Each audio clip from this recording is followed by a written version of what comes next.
Voice of Jammu Kashmir, میں ہوں مرزا شفیق، آپ کے ساتھ سچ کے ساتھ۔ میرے ساتھ ہیں سردار شوکت علی کشمیری، چیئرمین متحدہ کشمیر پیپلز نیشنل پارٹی۔ اور ناظرین سامعین، آج 8 مارچ کا دن ہے اور پوری دنیا میں خواتین کے نام سے آج اس دن کو منایا جا رہا ہے۔ لامحالہ بات ہے، پاکستان میں بھی منایا گیا ہوگا، اور پاکستان میں پہلے تو وہ اجازت نہیں ملتی تھی ان کو مارچ کی اسلام آباد میں، لیکن اب بعد میں شاید ان کو کسی اور جگہ شفٹ کیا۔ پیرس میں بھی ہوا، آج ہر جگہ ہو رہا ہے۔ یہ کیوں ہوا، کیوں ایسا ہوا؟ یہ سب اس لیے کہ جب حقوق سلب کیے جاتے ہیں، حقوق پہ پابندیاں لگائی جاتی ہیں کسی انسان کی اظہار رائے پہ، تو پھر وہ آہستہ آہستہ شعلے بھڑکتے ہیں، اور پھر وہ جو شعلے بھڑکتے ہیں پھر وہ آگ کی شکل اختیار کرتے ہیں۔ اور آج یہی کچھ مملکت اقتدار پاکستان میں بھی تو ہو ہی رہا ہے، سیاسی لحاظ سے بھی اور اس طرح بھی۔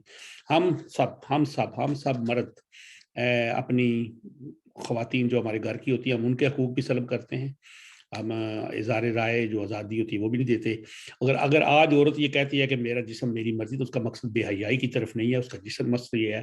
کہ میں ماں ہوں تو میری اس طرح رسپیکٹ کرو، مجھے ہراساں نہ کرو۔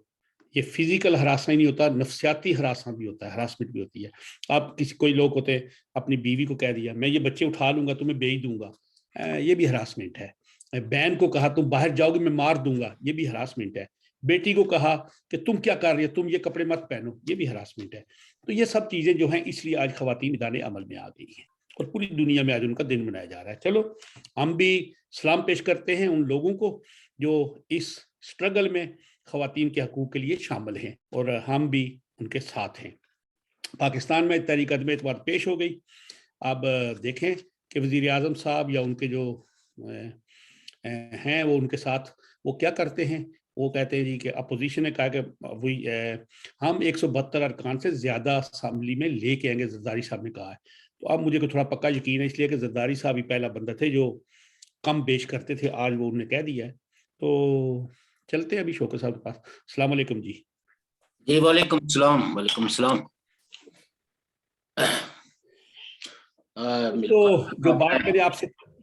جی خواتین کے بارے میں، اور جی دوسری بات یہ ہے کہ وہ بلوچستان کے اسٹوڈنٹس کا ایک معاملہ تھا، تو اس میں ایک کسی کیا کہتے ہیں جی ادارے کا بندہ ہے، کوئی میجر مرتضیٰ نام کا بندہ تھا، اس نے قائد اعظم یونیورسٹی کے اسٹوڈنٹس کو بڑا ہراساں کیا، ان کے جو بایو ڈاٹا تھا وہ لینے کی کوشش کی، کلاسوں میں جا کے نکال کے ان سے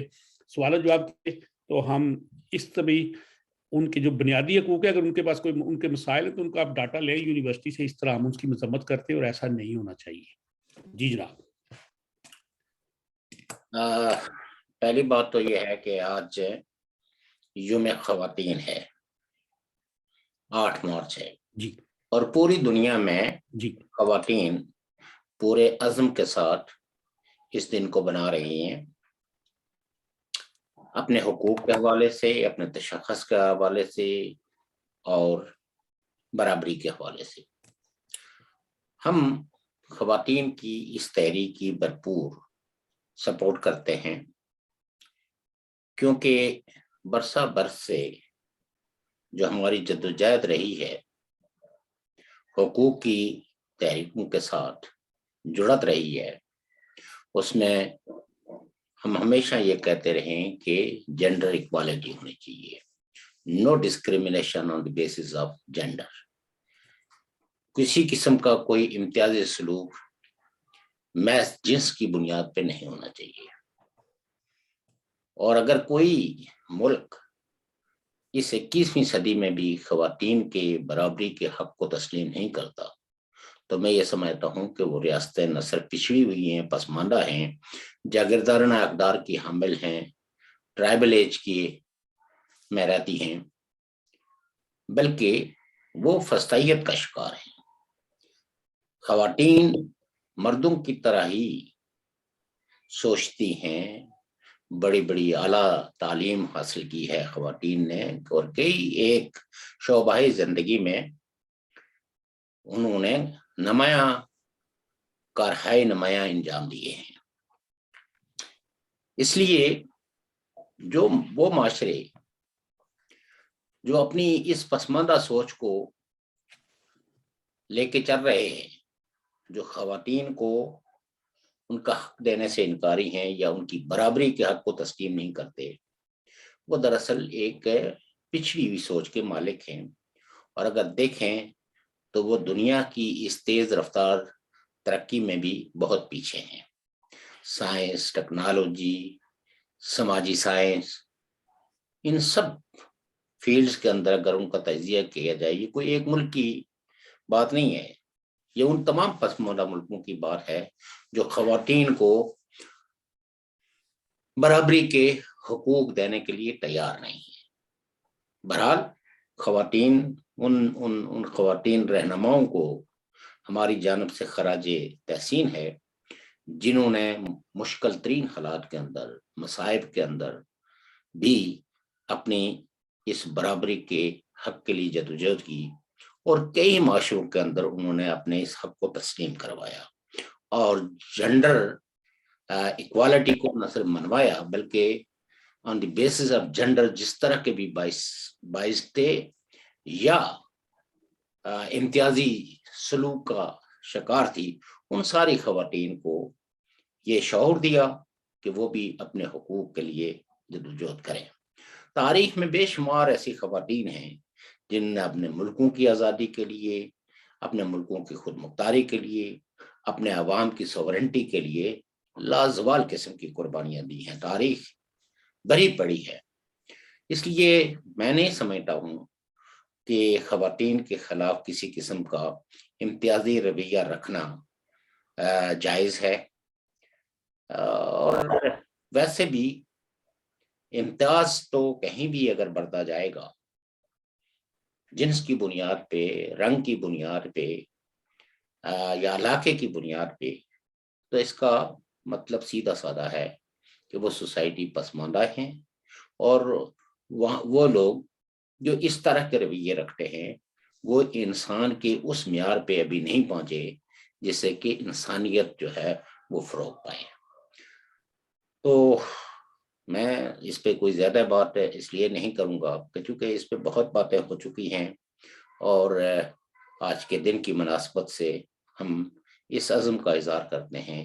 کہ ہم خواتین کے حقوق کے لیے خواتین کے ساتھ اظہار یکجہتی کرتے ہیں اور ان کے شانہ بشانہ لڑنے کا عزم رکھتے ہیں۔ باقی جو آپ نے فرمایا کہ اپوزیشن، پاکستان کی اپوزیشن پارٹیوں نے نو کانفیڈنس موشن جو ہے جمع کروا دی ہے، اس میں بھی اپوزیشن پارٹیوں میں تھوڑا بہت یہ اختلاف تھا کہ کس وقت یہ موشن جو ہے وہ سبمٹ کی جائے۔ پیپلز پارٹی کا خیال یہ تھا کہ جس وقت یہ جو پیپلز پارٹی کی قیادت میں جو ایک بہت بڑا مارچ جو ہے اس کا آغاز ہوا ہے، وہ اسلام آباد پہنچنے والا ہے، اور اس کو بے نظیر بھٹو لانگ مارچ کا نام دیا گیا ہے۔ یہ جب یہاں پہنچ جائے اور جو جلسہ ہے اس جلسے کے دوران اس کا اعلان کیا جائے اور اسی وقت سبمٹ کی جائے، لیکن پارٹیوں نے کہا کہ نہیں، اس سے پہلے ہی اس موشن کو جو ہے وہ فارورڈ کرنا ہے، اس کو سبمٹ کرنا ہے، اور وہ سبمٹ ہو چکی ہے۔ اور زرداری صاحب نے پیپلز پارٹی کے مظاہرین سے خطاب کرتے ہوئے کچھ تعداد بھی کوٹ کی ہے جو آپ نے 177 اور 170 اینی ہو۔ پاکستان کی جو موجودہ صورتحال ہے اس میں کرینہ قیاس یہی ہے کہ یہ موشن جو ہے کامیاب ہو جائے گی، کیونکہ عمران خان صاحب تاریخ میں جتنی بھی سویلین حکومتیں رہی ہیں ان میں سب سے زیادہ کمزور وزیر اعظم رہے ہیں اور یکوتنابی ہیں۔ انہوں نے جن بیساکھیوں کا سہارا لیا ہے وہ بیساکھیاں اتنی طاقتور نہیں ہیں۔ ہاں، پاکستان کی اسٹیبلشمنٹ جو ان کی ایک بڑی بیساکھی تھی، جس سے پر سوار ہو کے یا جس کے سہارے انہوں نے اپنی حکومت بنائی اور اقتدار کی منزل پہ پہنچے، شاید انٹرنیشنل اسٹیبلشمنٹ اور اپنے ملک کی ضرورتوں کے مطابق اس سے کو تھوڑا بہت اپنے آپ کو ڈسٹنس کرنا پڑا عمران خان صاحب کی حکومت سے۔ کلی طور پر آج بھی یہ نہیں کہا جا سکتا کہ جو 2 مہینے 3 مہینے سے جس غیر جانبداری کا اظہار کیا جا رہا ہے یا جس کا احساس دلایا جا رہا ہے، آخری لمحات تک یا اس کے منطقی نتیجے تک یہ غیر جانبداری برقرار رہے گی، کیونکہ اس میں بھی ابھی کئی مراحل ہیں اور کئی ایک اس تحریک کے بھی کمزور پہلو ہیں۔ جو اس تحریک کے جو محرک ہیں وہ تو ٹھیک ہے، بہت طاقتور بھی ہیں، کمٹمنٹ بھی رکھتے ہیں، اور عمران خان صاحب کے رویوں اور ان کے بیانیوں سے تنگ بھی آئے ہوئے ہیں، وہ تو پیچھے ہٹنے والے نہیں ہیں۔ لیکن جن لوگوں نے اپوزیشنز کو یہ احساس دلایا، یا جیسے آج کل خبروں میں ایک نیا گروپ جو ترین گروپ میں جوائن کیا حلیم خان صاحب کی قیادت میں، اپوزیشن تو بہت آپٹیمسٹ ہے، لیکن میں ان لوگوں کے بارے میں کوئی زیادہ آپٹیمسٹ نہیں۔ ان کی وفاداریاں کسی بھی لمحے تبدیل بھی ہو سکتی ہیں، لیکن یہ چیز بالکل طے ہے کہ پاکستان اس وقت تک پٹڑی پہ نہیں آ سکتا جب تک کہ وہاں پولیٹیکل سٹیبلٹی نہیں ہوتی۔ اس تحریک کی، اس موشنز کی کامیابی یا ناکامی دونوں صورتوں کے اندر ایک مرحلہ ایسا آنا ہے جس میں ڈی سٹیبلائزیشن جو ہے وہ آپ کو بہت سامنے نظر آئے گی، چونکہ میں یہ سمجھتا ہوں کہ عمران خان صاحب کو بھی کچھ فورسز پش کر رہی ہیں کہ آپ نے سرنڈر نہیں کرنا ہے، اور ایک اپوزیشن کا انہوں نے نیریٹو بھی بیان کر دیا ہے کہ میرے خلاف واسط امریکہ اور پتہ نہیں کون کون لوگ ایسے کر رہے ہیں۔ اسلام کا نام بیچ میں جی بیچ میں مذہب کارڈ بھی لگائیں گے ابھی تو، وہ رحمت للعالمین اور وہ جو، اور وہ یہ ہے کہ شاید اگر یہاں کی کسی اسٹیبلشمنٹ سے آپ ذکر کریں تو شاید ان میں سے اکثر لوگوں کو یہ پتہ بھی نہ ہو کہ عمران خان صاحب نام کا بھی کوئی وزیر اعظم ہے، کیونکہ عمران خان صاحب کے بارے میں جو کچھ تاثر تھا وہ انہوں نے اپنے دور حکومت کے اندر ظاہر کر دیا، اور جو بیانیہ انہوں نے اختیار کیا انفارچونیٹلی اس ریجن کی انفارچونیٹی کی بات کر رہا ہوں، اور عمران خان صاحب کے لیے بھی انفارچونیٹ ہے کہ انہوں نے پاکستان کو پھر اس دلدل میں پھنسانے کی کوشش کی ہے جس دلدل میں گزشتہ 74 سالوں سے پاکستان تھا۔ کئی ایک پولیٹیکل لیڈرشپ نے کوشش کی کہ اس کو نکال کے نسبتاً ایک نارمل ملک بنایا جائے اور اس پروس سے اچھے تعلقات قائم کیے جائیں، اور آج اگر عمران خان صاحب کی پوری پالیٹکس کا جو کریکس نکالا جائے تو again he is trying to use the religious card. Religion card جو ہے وہ اب پاکستان کے عوام کے لیے کوئی اتنا اٹریکٹیو کارڈ نہیں رہا ہے، اور خاص کر کے بہت ساری ہارڈ کور مذہبی جماعتوں کی موجودگی میں ایک ایسا شخص ہے جس کا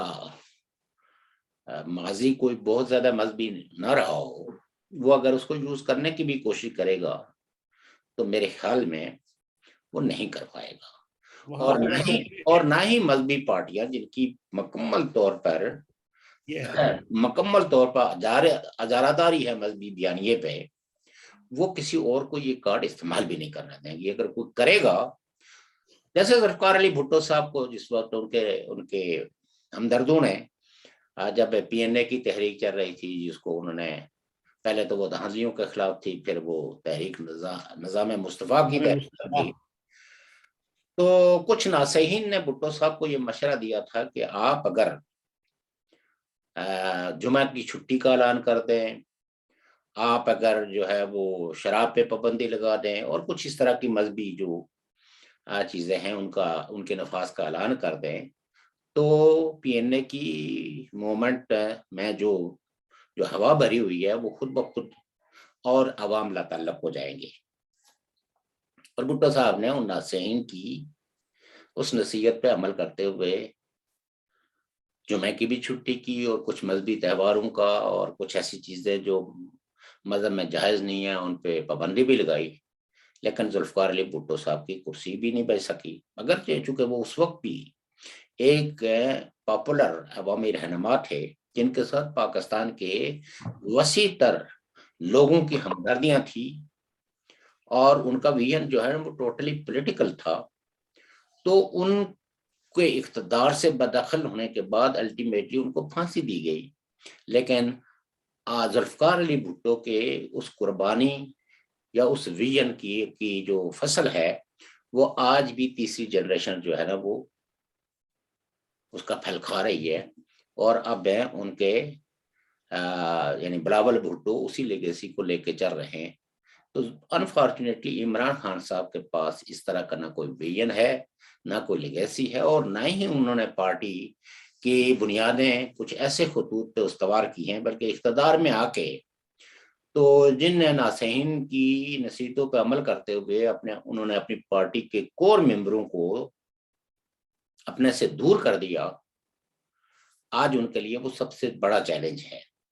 اور اب ان کی پارٹی ان بسیخیوں پہ کھڑی ہے جو بساخیاں ان کی اپنی ہیں ہی نہیں۔ تو مجھے نہیں لگتا کہ عمران خان صاحب کو بڑا اپسیٹ کریٹ کر دیں گے، بٹ اگین میں یہ کہوں گا کہ عوام کے ایک سیکشن میں ابھی بھی ان کے لیے ہمدردیاں پائی جاتی ہیں، اور ان کی جو ریٹرک ہے اس پہ لوگ بلیو کرتے ہیں۔ تو لیکن چونکہ حالات ایسے نہیں ہیں کہ جو عمران خان صاحب کو کوئی ایسا سپیس دیں جس سے کہ وہ کوئی ایسی تحریک جنم دے دیں جس سے کہ آنے والے لوگوں کو کوئی بہت زیادہ مشکلات اور مسائل پیدا ہوں گے، لیکن چونکہ یہ اتحاد جو ہے ان میں آپ پی ڈی ایم کو کہہ سکتے ہیں کہ یہ تو اپنے ایشوز کو ریزالو کر سکتے ہیں تھرو نیگوسیشنز، لیکن کچھ ایسے لوگ بھی ہیں جن کے ساتھ چیزیں ڈیل کرنا آئندہ جو بھی حکومت بنے گی اس کے لیے اتنا آسان نہیں ہوگا، اور بین الاقوامی حالات بھی خاص کر کے پاکستان کی فارن پالیسی کے حوالے سے جو ریزرویشنز انٹرنیشنلی پیدا ہو چکی ہیں ان کو دور کرنے کے لیے آنے والے حکمرانوں کو جس طرح کے اقدامات کرنے پڑیں گے شاید وہ کافی مشکل ہوں گے، لیکن بہرحال ہمیشہ آپٹیمزم کا شکار رہنا چاہیے، اور ہم آپٹیمسٹ ہیں اور ہم یہ سمجھتے ہیں کہ اگر پولیٹیکل لیڈرشپ کو کچھ ڈیلیور کرنے کا موقع اور سپیس دیا گیا تو وہ یقیناً اپنے معاشرے کے جو مسائل ہیں ان کی درست نشاندہی کر کے ان کو حل کرنے کی کوشش کریں گے، اور خطے کے اندر بھی جو امن و سلامتی کے مسائل ہیں اس پہ نسبتاً زیادہ پراگمیٹک اور سنجیدہ رویہ اختیار کریں گے، بجائے اس کے کہ عوام کو کسی جنگ میں جھونکنے کے ایسے نعرے لگائیں جو ہمیشہ جنگ باز کفتے لگاتی ہیں۔ تو یہ مجھے لگتا یہ ہے کہ یہ نو کانفیڈنس موشنز جو ہے وہ عمران خان صاحب کے خلاف کامیاب ہو جائے گی، اور عمران خان صاحب کے اقتدار کے اب دن گنے جا چکے ہیں۔ یہ میری اوپینین ہے، یہ میرا جو بھی ذرائع ہیں۔ البتہ وزیر خارجہ نے کہا ہے کہ یہ ایک بین الاقوامی سازش ہو رہی ہے، میں وقت آنے پہ بتاؤں گا اور قوم کو بتاؤں گا کہ یہ اس عدم اعتماد کے پیچھے کیا ہے۔ یعنی مقصد یہ ہے کہ لوگوں کو ایگنور، ٹرک کو تاشقند کا منہ جس طرح کھلا تھا تاشقند کا معاہدہ بتائیں گے، کبھی کسی نے نہیں بتایا، وہ بون والا معاہدہ بتائیں گے، بون والا اولن والا، وہ کسی نے نہیں بتایا، اور اس کے بعد آئندہ بھی کبھی جس طرح وہ تحقیقات ہوتی ہیں وہاں پہ وہ لیاقت علی شہید ہو گئے، وہ فلاں ہو گیا، فلاں بھی تک نہیں ہوا، تو ایسے ہی ہوگا یہ بھی۔ لیکن انہوں نے ایک نعرہ اپنا، میرا خیال ہے کہ جب وہ گھر جائیں گے نا تو یہ ضرور شاید کوئی نیا نعرہ لگائیں کہ میں نے وہ اسلام کے لیے یہ کیا تھا، ریاست مدینہ بنائی تھی، وہ جا رہی تھی، وہ بن رہی تھی، لوگوں نے ہمیں نکال دیا، امریکہ کے یاروں نے۔ میں آپ کو ایک بات دوں کہ اگر انہوں نے اس بیانیے پہ زور دیا تو یہ ان کے خلاف جائے گا، اس لیے کہ ریاست مدینہ پہلی بات یہ ہے کہ تاریخ میں کوئی ایسی ریاست نہیں تھی، ایک معاہدہ تھا جس کو میثاق مدینہ کہتے ہیں۔ ریاستوں کی تشکیل تو یا اسلامی خلفاء کا جو دور ہے وہ میثاق مدینہ کے بہت بعد شروع ہوا ہے، اور انفارچونیٹلی عمران خان صاحب کا جو تاریخی شعور ہے یا تاریخ کے متعلق ہے جو معلومات ہیں وہ بڑی کمزور اور ایسے ہی ہیرسے کے پر مشتمل ہیں، اور یہ چیزیں عوام میں اب بائی نہیں ہو سکتی، چونکہ دیکھیں بات یہ ہے کہ پاکستان میں ان کا جو بیانیہ پاپولر ہوا تھا وہ تھا کرپشن، اور جو انہوں نے نئے پاکستان کا نعرہ لگایا تھا کہ میں ایک ایسا ملک بناؤں گا جو کرپشن فری ہوگا۔ جو دوسری بات یہ کی تھی کہ یہ کرپشن اس لیے پھیلتی ہے کہ اوپر بیٹھا ہوا یعنی پرائم منسٹر کی کرسی پہ بیٹھا ہوا آدمی جو ہے وہ کرپٹ ہوتا ہے تو وہ نیچے بھی وہ کرپشن، اور اگر اس میں کوئی بیٹھا ہوا آدمی پاک پارسا ہو تو کرپشن جو ہے وہ 1 مہینے کے اندر ختم ہو سکتی ہے۔ یہ جانے بغیر کہ کس سسٹم کے کیا کیا لوازمات ہوتے ہیں اور سسٹم کو چیلنج کیے بغیر یا سسٹم کو ڈیفائن کیے بغیر اس طرح کے نعرے جو ہے نا، اس کو سیاست کی زبان میں یا ادب کی زبان میں کہتے ہیں ریٹرک، بیان بازی، وہ بیان بازی تھی۔ ان کے پاس کوئی حقیقی ایسا مواد نہیں ہے جو وہ عوام کے پاس لے جائیں گے اور عوام جو ہے وہ اشش کر کے ان کا ساتھ دیں گے۔ یہ میں نہیں سمجھتا ہوں۔ عمران خان صاحب کے پاس یہ 3 سال بہت اچھا وقت تھا، اس میں اگر وہ مکالمے کا آغاز کرتے، وہ اس میثاق مدینہ کی جو اسپرٹ تھی، اس کے جو کنٹینٹس تھے، اس کے حوالے سے پاکستان کے اندر جو انتہا پسندی، فرقہ واریت، یہ ساری چیزیں تھی، ان میں کوئی کمی لا کے تو فرقہ وارانہ ہمانگی پیدا کرتے، وہ کچھ بھی نہیں کر سکے، بلکہ الٹا انہوں نے ایسے ایسے اقدامات کیے ہیں جس سے کہ پاکستان کے لوگوں کا اتحاد جو ہے وہ اگر پارا نہیں ہوا تو اس میں بہت بڑی دراڑیں پڑ چکی ہیں، اور نئے آنے والوں کو ان دراڑوں کو فل کرنے کے لیے بہت کچھ کرنا پڑے گا۔ یہ جو کانٹے اب پاکستان کی پالیٹکس میں بوئے گئے ہیں، ان کانٹوں کو چننا اتنا آسان بھی نہیں رہے گا۔ دیکھیے بات یہ ہے کہ ابھی یوکرین اور روس کی جنگ ہے، یہ کئی لوگ جو ہے وہ ان کو بہت نیرو نیشنلسٹک پوائنٹ آف ویو سے لیتے ہیں۔ میں یہ سمجھتا ہوں کہ جو کیپٹلزم، سرمایہ نظام کی جو بحرانات ہیں، ان بحرانوں پہ وسط کی لیڈرشپ جو ہے وہ فیل ہو گئی ہے، اور انہوں نے جنگوں کا آغاز جو ہے وہ کیا ہے، کہیں نہ کہیں جو کنفلکٹس کہیں سلگ رہا ہوتا ہے تو اس کو بھڑکا کے تو وہ پوری دنیا کے اندر اپنے اصلاح کو فروخت کرتے ہیں۔ یہ جنگیں جو ہے وہ چھیڑی اس لیے جاتی ہیں کہ کیپٹلزم کے بحران پہ قابو پایا جا سکے اور جو سرمایہ دار طبقہ ہے وہ زیادہ سے زیادہ نفع کما سکے۔ یہی حال ہے، آپ یہ دیکھیے کہ جو ملک ہے تیز رفتار ترقی کر رہے تھے، وہ اس جنگ کی وجہ سے ان کو غیر ضروری طور پر جو ہے نا وہ اصلاح خریدنا پڑے گا۔ ان کو ایک انسیکورٹی دے دی گئی ہے کہ اگر آپ نے اصلاح نہ خریدا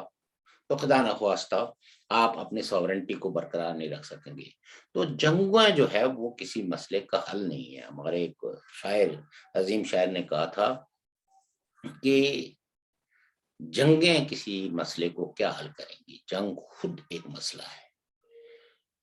تو میں تو اتنا ہی کہوں گا، اگر مزید کوئی بات کرنی ہو۔ اصل میں بات یہ ہے کہ ہمارے پروگرام ذرا تھوڑے سے لینتھی بھی ہوتے ہیں، طویل بھی ہو جاتے ہیں، تو جس کی وجہ سے اپلوڈ ہونے میں بھی پروگرام میں کافی ٹائم لگتا ہے، اور ساتھ میں لوگ کئی ایسی جگہ ہیں جہاں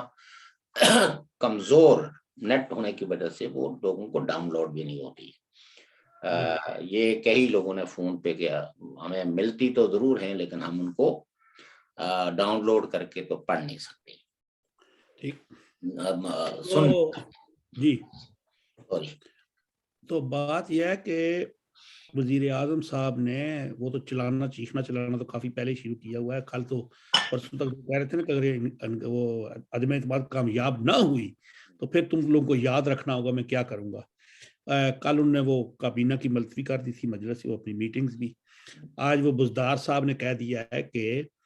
علیم خان مجھے منظور نہیں ہے، پرویز لائی کو بنا دیں۔ تو کیونکہ اب پی ٹی آئی کے اندر ایک علیم خان صاحب کے گروپ کے ساتھ ساتھ بزدار صاحب کا گروپ ایک اور بھی ایک تیسرا گروپ اور بن گیا ہے کہ جو کہے گا کہ اگر وہ نہیں تو پھر وہ بھی نہیں. اس سے یہ ثابت ہوتا ہے کہ پنجاب میں بھی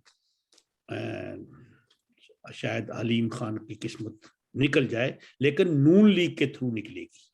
نہیں, وہ تو نون لیگ نے جو وضاحت کی ہے کہ ہم نے جو رابطے کیے تھے جہانگیر ترین یا اس کے گروپ کے ساتھ, تو پی ڈی ایم کی لیڈرشپ کو, نہ صرف پی ڈی ایم کی لیڈرشپ کو بلکہ اس میں پیپلز پارٹی خاص کر کے آصف علی زرداری صاحب کو بھی اعتماد میں لیا تھا. کوئی اچانک یا کوئی اندرون کوئی ایسی بات نہیں ہوئی ہے. انہوں نے یہ بلکہ وضاحت کی کہ رہنماؤں کے کہنے پہ, خاص کر کے شہباز شریف نے جو بات کہی کہ مولانا فضل الرحمان اور آصف علی زرداری کے کہنے پہ ہی میں چودھریوں کے گھر گیا, ان سے ملا اور ان سے ایک اچھے مستقبل کے تعلقات کی بنیادیں رکھنے کی کوشش کی. لیکن انہوں نے اس کا بجائے مثبت جواب دینے کے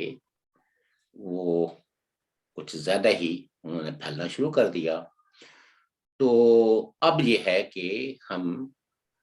کوئی ایسی بات کاف لیگ کی نہیں مانیں گے جو پہلے ان کو آفر کی جا رہی تھی, کیونکہ ہم یہ کمٹمنٹ دے چکے ہیں علیم خان صاحب کو بطور پنجاب کا وزیر اعلیٰ کے. تو ظاہر ہے کہ نون لیگ نے تو اپنے جو بات ہے وہ بالوضاحت کر دی ہے. ہاں, یہ بھی ساتھ میں کہا کہ اگر کاف لیگ جو ہے وہ یہ جو اپوزیشن پارٹیوں کی اس نو کانفیڈنس موشن کا حصہ بننے کے لیے تیار ہیں, تو ہم ان کو یہ گارنٹی کرتے ہیں کہ جو مرکز میں اور صوبے میں جو ان کا پورٹ فولیو ہے وہ اس کو ہم ایز اٹ از برقرار رکھیں گے جب تک کہ یہ حکومت رہے گی. اس لیے یہ ہے کہ پرویز الہی صاحب کا اسپیکرشپ سے ہم نہیں ہٹائیں گے, اور مرکز میں جو ان کے وزراء ہیں وہ, تو اب یہ ہے کہ جو اپ گریڈ ہونے کی بات تھی وہ اس بات پہ اب کوئی نیگوسیشن نہیں ہو سکتی. اور آپ کو یہ بھی یاد ہوگا کہ پچھلے دنوں جو بڑی عیادتوں کا ایک تنتا بندھا ہوا تھا چودھری شہاد صاحب کا, آج وہ بنفس نفیس خود جو ہے وہ پی ڈی پارٹیوں سے ملنے کے لیے چلے گئے ہیں, اور ان کی مولانا فضل الرحمان سے اور دیگر لوگوں سے بات چیت ہو رہی ہے. تو میرا خیال یہ ہے کہ کیونکہ کاف لیگ کو بھی تو یہ اندازہ ہے کہ پی ٹی آئی تو, وہ کل آپ نے کوئی ایک شعر پڑھا تھا تو مجھے ایک شعر یاد آیا تھا, لیکن کیونکہ وہ پورا نہیں ہے, جب وہ کہتے ہیں نا کہ جب کشتی ڈوبنے لگتی ہے تو بوجھ اتارا کرتے ہیں. تو یہ جو چھلانگے لگانے والے ہیں وہ تو اب چھلانگے لگائیں گے, اس لیے کہ کوئی بھی کشتی کے ساتھ ڈوبنے کی تو خواہش نہیں رکھتا. ہر آدمی جو ہے وہ ڈوبتی کشتی سے اپنی جان بچانے کے لیے باہر آنے کی, خشکی پہ آنے کی کوشش کرتا ہے. تو کاف لیگ I think lately it will part and parcel of the no confidence motions, اور ایم کیو ایم بھی آئی تھنک انہوں نے بھی کل کہہ ہی دیا اوکھے سوکھے, انہوں نے کہا کہ وہ ادھر گئے ہوئے تھے, ملاقات نہیں ہو سکی, مطلب